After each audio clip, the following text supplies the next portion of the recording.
যুক্তরাষ্ট্র ও ভেনেজুয়েলার মধ্যে আবারও বাড়ছে উত্তেজনা। দুই দেশের মধ্যে দীর্ঘদিন ধরেই উত্তপ্ত সম্পর্ক, কূটনৈতিক টানাপোড়েন, অর্থনৈতিক নিষেধাজ্ঞা আর সামরিক হুমকির মাঝে এবার নতুন করে যুদ্ধের আশঙ্কা ঘনিয়ে আসছে।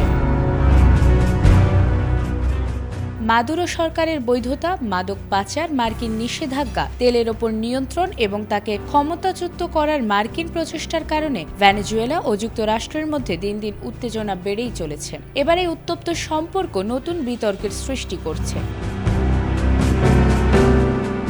দীর্ঘদিন ধরে চলমান যুক্তরাষ্ট্র আর ভেনেজুয়েলার সংঘাত এবার ট্রাম্পের বক্তব্যের কারণে নতুন মোড় নিয়েছে। 15 ডিসেম্বর ভেনেজুয়েলার 3টি জাহাজে হামলা চালিয়েছে যুক্তরাষ্ট্র। পরবর্তীতে 3 দিনের মাথায় মাদক বিরোধী অভিযানের নামে আবারও দেশটিতে হামলা চালিয়েছে তারা। এছাড়া ভেনেজুয়েলার কাছাকাছি এলাকা থেকে আটক করা একটি তেলবাহী ট্যাঙ্কারও জব্দ করেছে মার্কিন বাহিনী।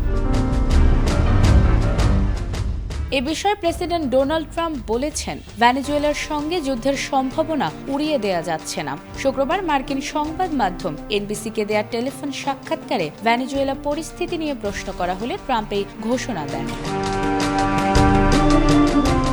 এছাড়াও যুদ্ধের সম্ভাবনা ও সময়সূচি নিয়ে প্রশ্ন করলে প্রথমে ট্রাম্প সরাসরি কোনো উত্তর না দিলেও একাধিকবার প্রশ্ন করা হলে তিনি বলেন, আমি এ বিষয়ে কথা বলতে চাচ্ছি না। এরপরও তিনি নিশ্চিত করে বলেন, ভেনেজুয়েলা যদি এমন বোকামি করে চলতে থাকে তাহলে যুদ্ধের সম্ভাবনা উড়িয়ে দেয়া যায় না এবং তাদের আরও ট্যাঙ্কার জব্দ করা হবে বলেও জানিয়েছেন তিনি।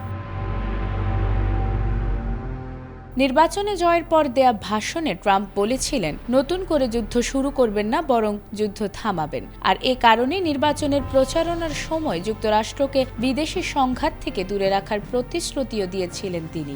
কিন্তু দুই দেশের মধ্যে চলমান এই অস্থিরতা শুধু আলোচনায় শেষ হবে নাকি বড় কোনো সংঘাতে রূপ নেবে তা নিয়ে শঙ্কা প্রকাশ করছে বিশ্লেষকরা। নাজমুন নাহার জান্নাত, এটিএন বাংলা।